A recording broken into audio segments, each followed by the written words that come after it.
निर्मला अपने पति राजन के साथ जिद करके अपनी दादी के श्राद्ध में मायके आई थी। हालांकि राजन ने उसे बार बार यही कहा था कि बिन बुलाए वहां जाना ठीक नहीं है, फिर भी वह मानी नहीं और अपना हक समझते हुए वहां पहुंच ही गई।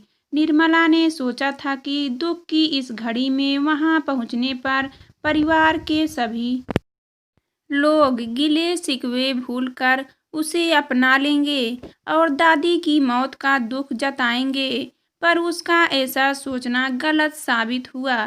सभी ने निर्मला को देखकर भी नजरअंदाज कर दिया, मानो वह कोई अजनबी हो। इसके बावजूद भी निर्मला को उम्मीद थी कि परिवार वाले भले ही उसे नजरअंदाज करें, माँ ऐसा नहीं कर सकती।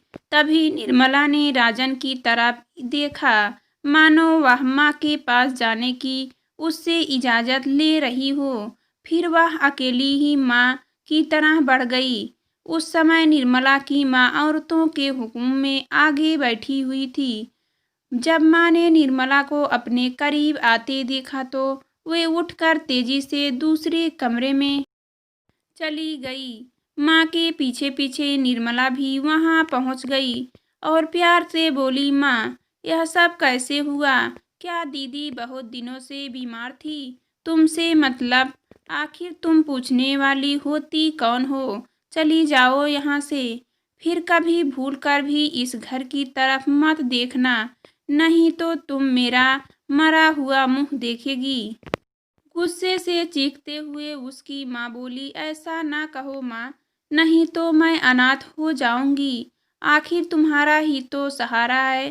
तुम्हें माँ होकर भी तुम मेरे मन में भावना को नहीं समझोगी तो और कौन समझेगा?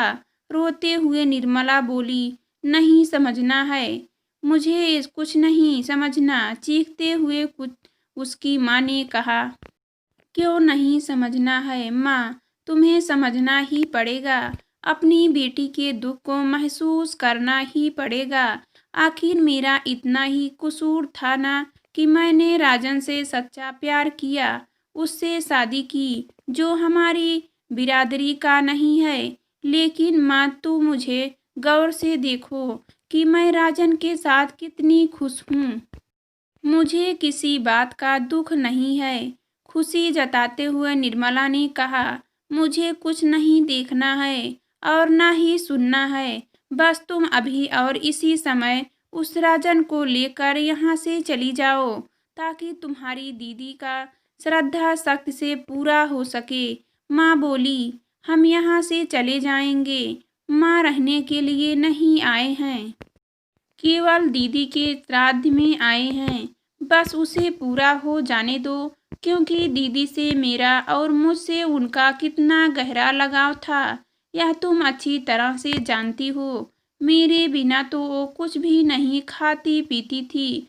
सब खाते हुए निर्मला ने कहा, इसीलिए तो तुम उस कलमुहे राजन के साथ भाग गई और कोर्ट में जाकर शादी कर ली। तब तुम्हें दीदी का इतना ख्याल नहीं था, जबकि उन्होंने तुम्हारी याद में अपनी जान दे दी। मुझे दीदी का बहुत ख्याल था माँ, परंतु मैं क्या करती? आप सभी तो मुझसे खफा थे। डर के चलते मैं नहीं आ सकी। रोते हुए निर्मला ने कहा, बड़ी आई डर वाली। जब इतना ही डर था तो घर के कदम बाहर निकलते समय हजार बार सोचती, फिर भी कुछ नहीं सोचा। अरे क्या अपनी बिरादरी में लड़कों की कमी हो गई थी जो उस नास पीटे राजन के साथ भाग गई? तीखी आवाज में उसकी माँ ने कहा। माँ के सवालों का जवाब देने के बजाय निर्मला ने कहा, माँ मुझे जी भर के कोस लो, लेकिन उन्हें कुछ ना कहो, क्योंकि अब वे मेरे पति हैं। तुम तो ऐसे कह रही हो जैसे दुनिया में केवल एक तुम ही पति वाली हो, बाकी सब दिखावे वाली है।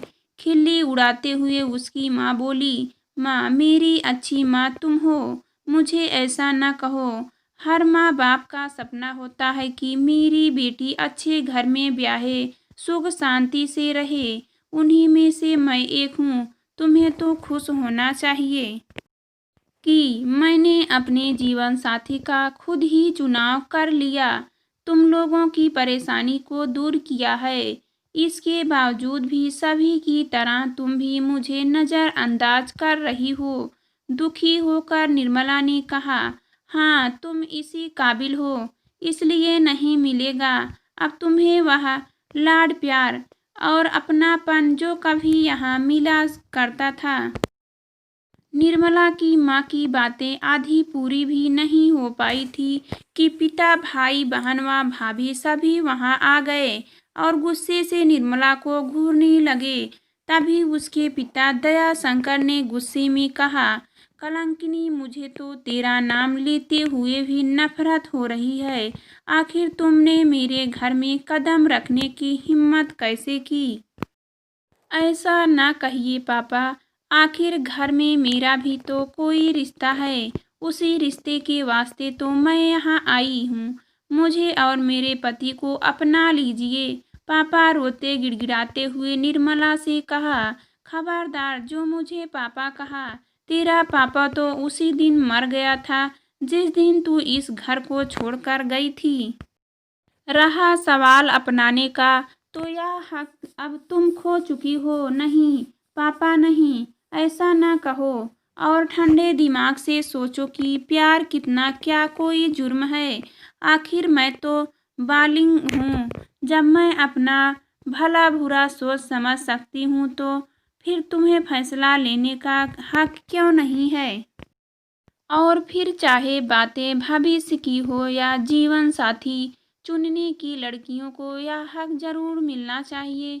थोड़ा खुश होकर निर्मला ने कहा, तू मुझे हक के बारे में समझा रही है?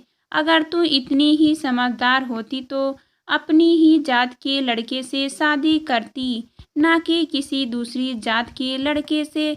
निर्मला के पिता ने कहा, दूसरी जात के लड़के क्या इंसान नहीं होते? क्या उनमें समझदारी नहीं होती? इसकी मिसाल तो राजन ही हैं, जिन्होंने मुझे जिंदगी की सारी खुशियां दे रखी है, कोई कमी महसूस नहीं होने दी है उन्होंने। मैं इस तरह की जात पात के भेदभाव को नहीं मानती जो एक इंसान को दूसरे इंसान से अलग करता हो, आपस में दूरियां बढ़ाता हो। मैं केवल इंसानियत की जात को जानती व मानती हूँ। निर्मला बोलती चली गई, बस करो अपनी यह बकवास और उस राजन के साथ यहाँ से चलती बनो। इस बार खींचते हुए निर्मला का भाई विशाल बोला, भैया, मुझे जो चाहो कह लो, मैं सब बर्दाश्त कर लूँगी, लेकिन उनके बारे में कुछ भी नहीं सुन सकती, क्योंकि एक पत्नी अपने सामने पति की बेइज्जती कभी बर्दाश्त नहीं कर सकती। अच्छा, तब तो मुझे तुम्हारे पति की बेइज्जती करनी ही होगी, वह भी तुम्हारे सामने। नजरें तिरछी करते हुए विशाल बोला, क्या यह तुम कह रहे हो? जबकि तुम भी किसी के पति हो और तुम्हारी पत्नी तुम्हारे सामने खड़ी है। महाभारत मचा दूंगी मैं यहाँ। तुम क्या समझते हो अपने आप को कि वे तुमसे कमज़ोर हैं? वे जूडो कराटे के ब्लैक बेल्ट हैं और साथ ही पुलिस में भी हैं। उनके टकराना तुम्हें महंगा पड़ेगा भैया। हाँ, मैं यदि चाहूँ तो तुम्हारी पत्नी के सामने तुम्हारी बेइज्जती जरूर करवा सकती हूँ, ताकि तुम बेइज्जती के दर्द को महसूस कर सको। लेकिन मैं इतनी बेवकूफ़ भी नहीं हूँ कि तुम्हारी तरह कुछ करने से पहले कुछ सोच समझ ना सकूँ। औरत हूँ, इसलिए औरत का दर्द समझती हूँ, लिहाजा ऐसा कुछ नहीं करना चाहूँगी जिससे कि भाभी के मन में दुख हो। निर्मला की बातें सुनकर उसकी भाभी सुबक पड़ी और उसके आगे बढ़कर निर्मला को गले लगा लिया।